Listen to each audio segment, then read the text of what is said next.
এখন আমাদের ধারাবাহিক রুহানি অনুষ্ঠানে কিছু আলোচনা করা হইবে সিরাতাল মুস্তাকিমের আরো এক তথ্য সম্পর্কে, এবং আজকের পর্বে উক্ত উল্লেখকৃত সেই তথ্য হইল প্রত্যেক মানব দেহর মধ্যে গস্থিতকৃত সেই মহান আল্লাহ পাকের হাদিস বস্তুর কিছু রুহানি উদাহরণ সম্পর্কে আমাদের আজকের পর্বে দলিল প্রমাণ সহ কিছু আলোচনা সম্পূর্ণ আধ্যাত্মিক দৃষ্টি অনুসারে এবং সুফি মতে করা হইবে। কারণ উক্ত উল্লেখকৃত সেই মহা কঠিন রুহানি বিষয়কে যদি সঠিকভাবে উপলব্ধি করা যায়, তবে বর্তমান জামানার প্রত্যেক মানব গোষ্ঠীর দেহর মধ্যে সেই মহান আল্লাহ পাকের হাদিস বস্তুর সঠিক হাকিকত সহ এবং সিরাতাল মুস্তাকিমের হাকিকত সম্পর্কে জামানার প্রত্যেক ব্যক্তি অবশ্যই আরো বহু এলেম অর্জন করার জন্য সঠিক সক্ষম হইতে পারিবে ইনশাআল্লাহ তাআলা।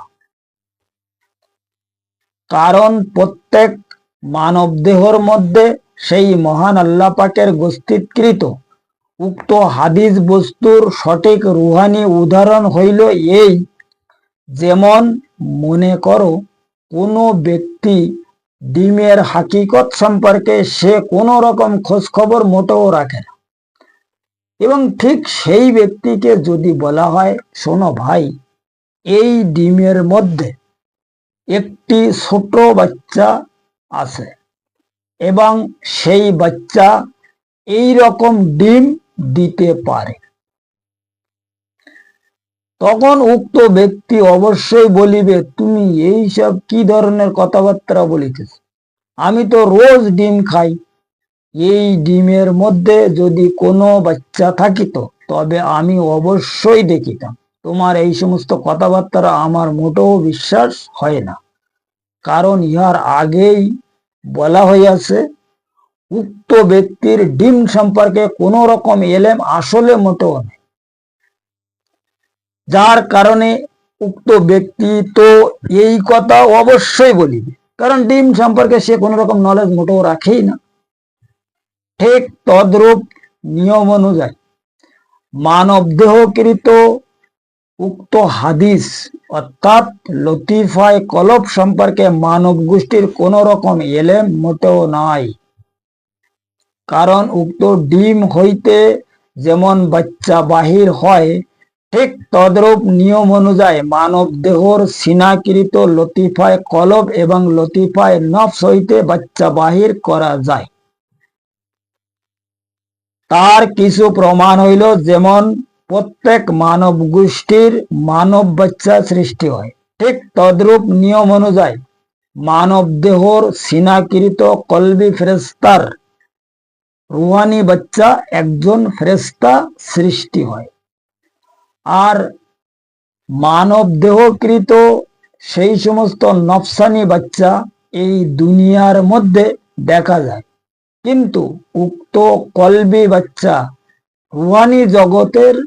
রুহানি জগতের যে দুনিয়া, ওই দুনিয়ার মধ্যে দেখা যায়, যার কারণে সেই মহান নবী পাক সালাতুস সালাম তাহার সেই মহা অসীম জবান মুবারকে তিনি দুনিয়ার প্রত্যেক মানব গোষ্ঠীগণকে সঠিক রুহানি তালিম অনুযায়ী এবং সিরাতাল মুস্তাকিমকে সঠিকভাবে ইশারা ফরমায়া এক হাদিসে এরশাদে ইগ্রামিন ফরমায়াছে আত-তরিকাতু আহওয়াল, অর্থাৎ তিনি এরশাদ ফরমায়া তরিকা হইল আমার কার্য, এবং তাহার সেই উক্ত তরিকাকৃত সঠিক কার্য দ্বারাই মানব দেহকৃত হাদিস বস্তু প্রকাশ হয়, যার কারণে তিনি খোদ বিভিন্ন প্রকার হাদিস শরীফে প্রকাশ ফরমায় এবং উক্ত রুহানি বিষয়কে সঠিকভাবে ইশারা করিয়া এবং সিরাতাল মুস্তাকিমের হাকিকত সম্পর্কে সেই মহান আল্লাহ পাক খোদ ইরশাদ ফরমায়া কুল ইন কুনতুম তুহিব্বুনাল্লাহ ফাত্তাবিউনি ইউহিব্বুকুমুল্লাহু ওয়া ইয়াগফির লাকুম যুনুবাকুম ওয়াল্লাহু গফুরুর রহিম। অর্থাৎ সূরা আল ইমরানের 31 নম্বর আয়াতে সেই মহান বারে এলাহি প্রত্যেক মানব গোষ্ঠীগণকে ইরশাদ ফরমায়া যে ইয়া মেহবুব, আপনি তাহাদের ফরমায়া দিবেন, যদি তাহারা আমাকে সঠিক ভালোবাসিতে চায় তবে তাহারা সর্বপ্রথমে আপনাকে অনুসরণ করো, তখন আমিও তাহাদের সঠিক ভালোবাসি, নচেত নহে। যাহার কারণে তিনি ফরমায়া আমার আহলে বায়েতকে অনুসরণ কর। এখন পরিষ্কারভাবে কোরআন এবং হাদিস মতে যদি কোনো ব্যক্তি সঠিকভাবে এই সিরাতাল মুস্তাকিমের রাস্তায় চলিতে পারে, তখন ওই ব্যক্তির লতিফায় কলব হইতে খলিফা প্রকাশ হয়। আর যে খলিফার নাম হইল কি? কলবে সেলিম, কলবে মুনিব এবং কলবে শহীদ। এবং লতিফায় নফসের মধ্যে থেকেও খলিফা সৃষ্টি হয়। যে খলিফাদের নাম হইল কি? নফসে লাবামা, নফসে মুলহিমা, নফসে মুতমাইনা। অরিজিনাল যিনি লতিফায় নফস, ওর নাম হইল নফসে আম্মারা। অরিজিনাল যিনি লতিফায় কলব, ওনার নাম হইল কলবে সানোবার। এখন যে সময় এই নফসের থেকে 3 জন খলিফা এবং কলব থেকে 3 জন খলিফা বাহির হয়, তখন ওই ব্যক্তি এই আল্লাহ পাকের হাকিকি যে এলেম ওই খলিফাদের মাধ্যমে সংগ্রহ করিতে সক্ষম হয়ে যায়। আর এই সমস্ত খলিফাদেরকে সেই মহান আল্লাহ রাব্বুল আলামিনের হাদিস বলা হয়েছে। কারণ এই খলিফাদের মাধ্যমে মানব গোষ্ঠী এই বিভিন্ন আলমে উপস্থিত হইয়া সেই মহান আল্লাহ পাকের অনুগ্রহ মোবারক হাসিল করিয়া তাহার আনোয়ারে জালোয়া সঠিকভাবে সহ্য করার সক্ষম অর্জন করে। এবং ধীরে ধীরে যখন সে কোনো ব্যক্তি এই রুহানি জগতের প্রত্যেক আলমে একের পর এক প্রত্যেক আলমে, যেমন প্রথম শুরু হয় আলমে নাসুত থেকে। আলমে নাসুতের মধ্যে যখন সে বিভিন্ন জায়গায় রুহানি যোগাযোগে ভ্রমণ করিয়া আল্লাহ রাব্বুল আলামিনের সমস্ত জালোয়া সে হাসিল করিতে সক্ষম হয়, তখন এর পরে কলবের সাহায্যে লতিফায় কলবের সাহায্যে মালাকুত মোকামের যে জালোয়া, এটা তারা উপলব্ধি করিতে সক্ষম হয় এবং সেটা হাসিল করিতে সক্ষম হয়। এর পরে যখন কলব জিকির করে, ওই জিকির দ্বারাই এই রুহু সওয়াল হয়ে যায়। আমাদের সিনার ডাইন সাইডে যে লতিফায় রুহু রয়েছে, এই রুহু সওয়াল হয়ে যায়। এই রুহু তখন কি করে? তার নিজস্ব আলমে পৌঁছে যায়। এই রুহুর নিজস্ব আলমে পৌঁছার পরে ওই আলমে আল্লাহ রাব্বুল আলামিনের ইজ্জতের যে জালোয়া আছে এইগুলো সে হাসিল করতে পারে।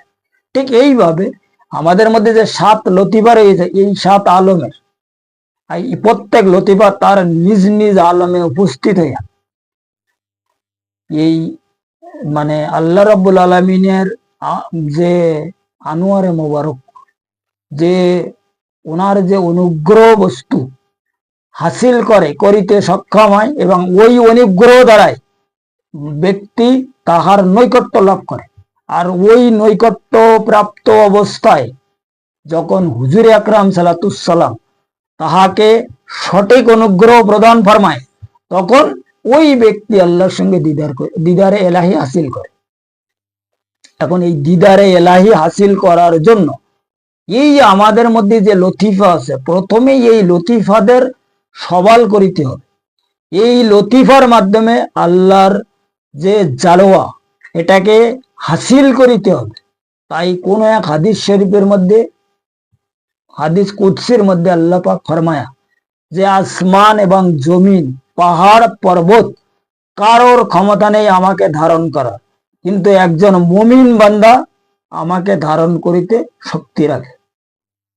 হাদিস কুদসির মধ্যে পরিষ্কার ভাবে উনি ইরশাদ ফরমায়, আল্লাহ পাক খোদ হুজুর আকরাম সাল্লাল্লাহু আলাইহি সাল্লামের সেই মহাপবিত্র জবান মোবারক, যে কোনো পাহাড় পর্বত আসমান জমিন কারোর শক্তি নেই সে আমাকে ধারণ করার, কিন্তু একজন মুমিন বান্দা আমাকে ধারণ করার জন্য সঠিক সক্ষম রাখে।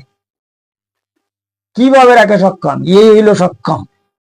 তার মধ্যে যে হাদিস বস্তুকে তিনি প্রদান ফরমায়া, তিনি জাতে কাদিম বলিয়া ওই জাতে কাদিম হইতে হাদিস প্রদান ফরমায়া, যে হাদিসের মাধ্যমে ওই ব্যক্তি তার মতলব যে জালোয়া, যে তার যে তাজাল্লি, এই তাজাল্লি সংগ্রহ করে। এবং কোন ব্যক্তি যে সময় আল্লাহর প্রথম দিন দিদার করে, ওর পরতে প্রতিদিন তার উপরে 360 তাজাল্লি শুরু হয়ে যায়। এই 360 তাজাল্লি প্রত্যেক ওলিদের উপর পড়ে, এবং হুজুর সৈয়দনা গাউস পাক রহমতুল্লাহ আলাইহির উপরে ডেলি 500 তাজাল্লি পড়ে। আর হুজুর আকরাম সাল্লাল্লাহু আলাইহি সাল্লামের উপরে নন স্টপ তাজাল্লি পড়ে, নন স্টপ, অল টাইম, 24 ঘন্টা।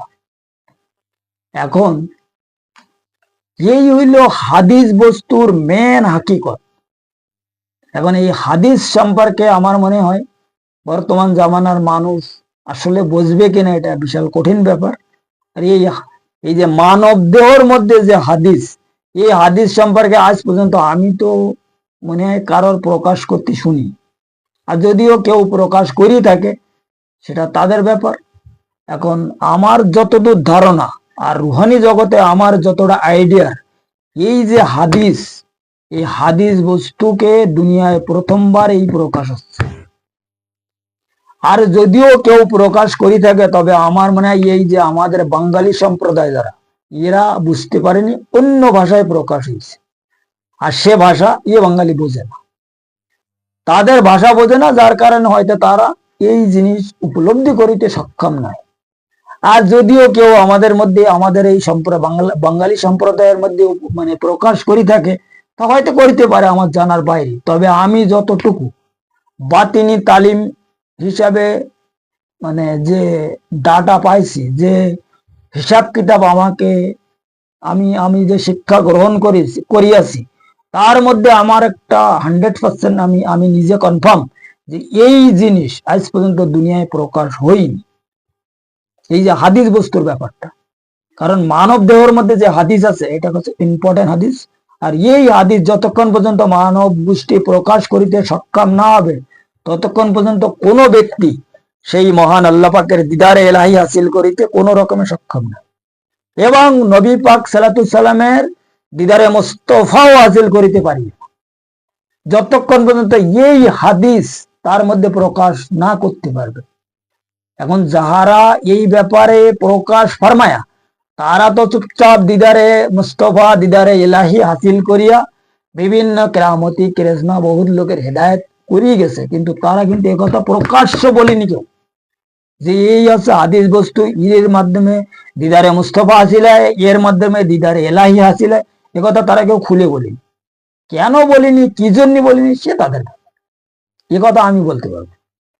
এখন আমি বলছি না যে কেউ জানে না, কি জানতো না, এর আগে যারা ওলি আল্লাহ বড় বড় দুনিয়া আসছে, তারা হেদায়েতের কাজ করিতে, তারা অবশ্যই জানতেন। তা না জানলি তাহারা নিজেরা কিভাবে এই দিদারে মুস্তফা সহ দিদারে এলাহি হাসিল করিয়াছে, দুনিয়ায় এত কিছু মতলব হেদায়েত করিয়াছে, এত কেরামতি দেখাইছে, কিভাবে তারা অবশ্যই জানতেন, কিন্তু তারা কেন প্রকাশ করেনি সেটা তাদের ব্যাপার, এ কথা আমি বলতে পারবো। হয়তো তাদের কোনো পরিবেশ হয়নি বলার, কি হয়তো তাহারা এ ব্যাপারে কোনো অর্ডার পায়নি বলার, এরকম হতে পারে।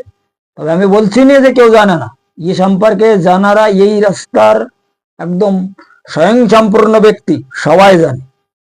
মানব দেহের মধ্যে যে হাদিস, এই জাতে কাদিম থেকে যে হাদিস দেওয়া হয়েছে, এটা সবাই জানে, যারা এই স্তরের ব্যক্তি। কিন্তু তারা যে কি কারণে প্রকাশ করেনি, মানব গোষ্ঠী কেন জানে না, কোনো রুহানি কিতাবে তো আমি আজ পর্যন্ত লেখা দেখি। যদি রুহানি কিতাবে লেখা থাকতো তাহলে বলা যেত যে তারা প্রকাশ করেছে। ভাই, তারা যখন খোলা প্রকাশ করতে পারেনি, একদম মানুষের সামনে, মানুষের নজরে ফুটকারে, তো রুহানি কিতাবে তো লিখতে হইতো, যেমন আগেকার ওলি আল্লাহরা বা বিভিন্ন সাধকরা, বিভিন্ন আধ্যাত্মিকবিদরা বিভিন্ন উদাহরণ, বিভিন্ন ছন্দ, বিভিন্ন কিছু লিখে গেছে। কারণ কি, এই যে এলমে তাসাউফের যে হিস্টোরি, এটা প্রকাশ্য বলার এমন কোনো পরিবেশ আসলে সেই সময় ছিল না, যে কারণে তারা এইভাবে বিভিন্ন উদাহরণ সুদাহরণ তার মাধ্যমে মানুষকে জানাবার জন্য বিশাল চেষ্টা করেছে, যাতে আল্লাহর বান্দা এবং নবীর উম্মতরা এই ব্যাপারটা ঠিকভাবে উপলব্ধি করিয়া অগ্রগামী হতে পারে। এটা একদম 100% সত্যি কথা। কারণ যত রুহানি কেতাব পড়বেন আপনারা, এবং যত রুহানি কেতাব দুনিয়া আছে, এ কোনো সাধারণ মানুষের লেখা না, ওলি আল্লাহদের লেখা, নাই কোনো সাধকদের লেখা, এই ধরনের এই রুহানি জগতের ব্যক্তিদের মাধ্যমে এগুলো লেখা হয়েছে, উনারাই লিখছে। কারণ সাধারণ এলেমদারি ব্যক্তি রুহানি জগৎ সম্পর্কে কিছু লেখার ক্ষমতা রাখেই না, কারণ তাদের মধ্যে এই এলেম নেই না, তারা কোথা থেকে এইসব কথাবার্তা বলবে। ঠিক তদ্রূপ অনুযায়ী এই হাদিস বস্তুর ব্যাপারটাও তদ্রূপ একটা ইম্পর্টেন্ট ব্যাপার। এখন এইটার ব্যাপারে আজকে আমার মানে তিনটে চারটে ভিডিও বানানো হয়েছে এই হাদিস সম্পর্কে। এখন এই সম্পর্কে আরো বহু কথা বলার দরকার আছে, যেসব কথা এই ভিডিওর মাধ্যমে অর্থাৎ প্রোগ্রামের মাধ্যমে বলা সম্ভব না। এই ব্যাপারে যদি কোনো ব্যক্তি আরো সুন্দর এবং সঠিকভাবে জানার ইচ্ছা করে এবং জানিতে চায়, তাহলে মানে ডিসক্রিপশনে আমার নাম্বার দেওয়া আছে, এই সম্পর্কে পার্ট বাই পার্ট যদি কেউ জানিতে চায়, তাকে পয়েন্টে পয়েন্টে বোঝানো হবে। ওই নাম্বারের সাহায্য যদি আমাদের সঙ্গে যোগাযোগ রাখে, যদি যোগাযোগ করে, সম্পর্ক করে, তাকে এমনভাবে এবং দলিল প্রমাণ সহ বোঝানো হবে, যাতে সে নিজের মধ্যে যে আল্লাহ পাকের কুদরতি এলেম রাখা রয়েছে, এই এলেম সম্পর্কে অন্তত কিছুটা উপলব্ধি করিতে পারে। সেই এলেম সে প্রকাশ করবে কি না করবে, এই সিরাতাল মুস্তাকিমের রাস্তায় চলবে কি না চলবে, সেটা তার ব্যাপার। কিন্তু যদি কারোর বোঝার কন্ট্রাডিকশন হয়, তাহলে ডিসক্রিপশনে আমার যে নাম্বার আছে, মোবাইল নাম্বার, এই নাম্বারের মাধ্যমে সম্পর্ক করলে তার যেটা কন্ট্রাডিকশন, এটা আমি সম্পূর্ণ ক্লিয়ার কাট করে দেব দলিল প্রমাণের মাধ্যমে। আর দলিল যদি সে না বোঝে, তার নিজ দেহকৃত যে রুহানিগুলো রয়েছে, যে রুহুদের মাধ্যমে সে এই দুনিয়ায় চলাফেরা করে, এটা তো সে খুব ভালো করে বোঝে নাকি, এইটাই বুঝলি সে ভালোভাবে বুঝতে পারে। কথা বোঝা গেছে? এইগুলো কথা। এবং যদি কেউ এই রাস্তায় চলিতে যায়, তাহাকেও সাহায্য করা হবে এই রাস্তায় চলার জন্য, এবং সাহায্য কিভাবে করা হবে, সে কিভাবে উপকৃত হবে এই রাস্তায়, সে নিজে ভালোভাবে বুঝতে পারবে। কারণ পরিষ্কার ভাবে এখানে আল্লাহ পাক ফরমায়া, ইয়াউমালা ইয়ানফাউ মালু ওয়ালা বানুনা ইল্লা মান আতাল্লাহা বিকলবিন সালিম। কারণ আমরা যত ইবাদত করি না কেন, যত কিছু করি না কেন, কোন ইবাদতে আমাদের মুক্তির আশা নেই যতক্ষণ পর্যন্ত কলবে সেলিম, কমসে কম কলবে সেলিম প্রকাশ করা না যাবে। আর যে সেলিম আমাদের এই সিনার বাম পাশে রাখা আছে, এ কথা আমি হাজারো বার বলেছি, এবং আজও ওই কথা বলতেছি। আর এটা যদি কারোর বিশ্বাস না হয়, কোরআন শরীফে সূরা শুআরার মধ্যে পরিষ্কারভাবে আয়াত রয়েছে, আর এই আয়াত হিসাবে হুজুর পাকের হাদিস শরীফ অনুযায়ী যদি কোনো ব্যক্তি সাধনা সিদ্ধি করিতে পারে, সে নিজে প্র্যাকটিক্যাল প্রমাণ পাবে যে তার সিনার মধ্যে কারা রয়েছে এবং তারা কি বলে, তাদের সঙ্গে পরিচয় হয়ে তাদের কাছ থেকে সে নিজে শোনা বোঝা করিতে পারবে যে ভাই আমাদের এই কি মুক্তির উপায়টা কি, তোমরা কি বলবে, একটু ব্যাপারটা কি, এটা খুলে বলো আমাদের। পরিষ্কার সে তার মধ্যে থেকে প্রমাণ দলিল বাহির করতে পারবে, রাস্তা আমি সম্পূর্ণভাবে তাদেরকে দেখাই দিতে পারবো। এটা আমার 100% বিশ্বাস। এরপরে যদি কেউ এই জিনিস প্রকাশ করিতে চায়, কারণ এ সম্পর্কে সরকারে দু আলম হাদিস ফরমায়া, বিভিন্ন হাদিস ফরমায়া, ইসমে আল্লাহ শাইয়ান তাহের লা ইয়াস্তাকার ইল্লা বেমাকানিত তাহের। এই ইসমে আজম, এই যে আল্লাহ রাব্বুল আলামিনের ইসমে আজম, ये इसमें आजम कोई छोटा मोटा जिनिस ना, ये कोई बहुत बड़ा सांघातिक वस्तु। ये इसमें आजम के यदि ठीक भावे हासिल करा जाए, ইয়ে হচ্ছে এই যে আমরা দুনিয়ায় যে পাচ্ছি যে আল্লাহু লেখা, ইয়ে হলো ইসমে আজমের বীজ। এখান থেকে একটা চারা বাহির করতে হবে, চারার থেকে ডালপালা বানাইতে হবে, ডালপালা বানাতে বানাতে বহুত বড় বড় ডালপালা হবে এতে, তখন যে ইসমে আজমের কিছু পরিচয় অনুভব করা যাবে। এরপরে যে এই ইসমে আজম যখন তখন মানে আমাদের উপকার করিতে সক্ষম হবে। কিন্তু এর আগে মেন কাজ হইলো এই ইসমে আজমকে হাসিল করা। এখানে এই হাদিস শরীফে আমি যে হাদিস বললাম একটু আগে, এখানে বলা হয়েছে লা ইয়াস্তাকার, মানে এই ইয়াস্তাকার মানে হচ্ছে টাচ, আর লা মানে না, আরবি শব্দ যেটা লা বলে এটা না। এই আমাদের সিনা যতক্ষণ পর্যন্ত পবিত্র না হবে দিল, ততক্ষণ পর্যন্ত এই ইসমে আজম কারোর মধ্যে গোষ্ঠীত হতে সক্ষম নয় হে। কারণ ইসমে আজম গোষ্ঠী হবার যে স্থান, যেটাকে ঘর, এটা এই ঘরকে মাকান বলা হয়েছে হাদিসে। এখানে বলা হয়েছে ইসমে আল্লাহ শাইয়ান তাহের লা ইয়াস্তাকার ইল্লা বেমাকানি তাহের। ইসমে আজমের জন্য বেঘর হয়ে রয়েছে, বেমাকান, মাকান মানে ঘর, বেঘর হয়েছে। এই ঘরকে প্রথমে সাফ সাফাই করিতে হবে, সাফ সাফাই করার পরে তখনই এখানে ইসমে আজম গোষ্ঠীত হবে। আর এই ঘরকে সাফ সাফাই করার জন্য তিনি আরো বহু হাদিসে বহু কায়দায় পরিষ্কার ভাবে বলি গেছে লা সালাতা ইল্লা বেহুজুরিল কলম। ये ঘর যতক্ষণ পর্যন্ত সাফাই না হবে কারোর ইবাদত কবুল হওয়া বড় মুশকিল। চাই নামাজ বলো, রোজা বলো, হজ বলো, জাকাত বলো, আর কোই भी ইবাদত বলো, এখানে বড় বিশাল বড় এক প্রবলেম আছে। এটা হুজুর পাকের হাদিস প্রমাণ দিচ্ছে। আর এরপরেও যদি মানুষ বোঝার চিন্তা ভাবনা না করে, সেটা তাদের ব্যাপার। কথা বোঝা গেছে? যাই হোক, আজকের আলোচনা এই পর্যন্ত রাখা হইল। আগামী পর্বে সিরাতাল মুস্তাকিমের আরো অন্যান্য বিষয় কিছু আলোচনা সম্পূর্ণ রুহানি হিসাব অনুসারে মানব মুক্তির প্রমাণ সহ আধ্যাত্মিক দৃষ্টি অনুযায়ী করা হইবে ইনশাআল্লাহ তাআলা, যদি মুর্শিদ কেবলা দয়া ফরমায়।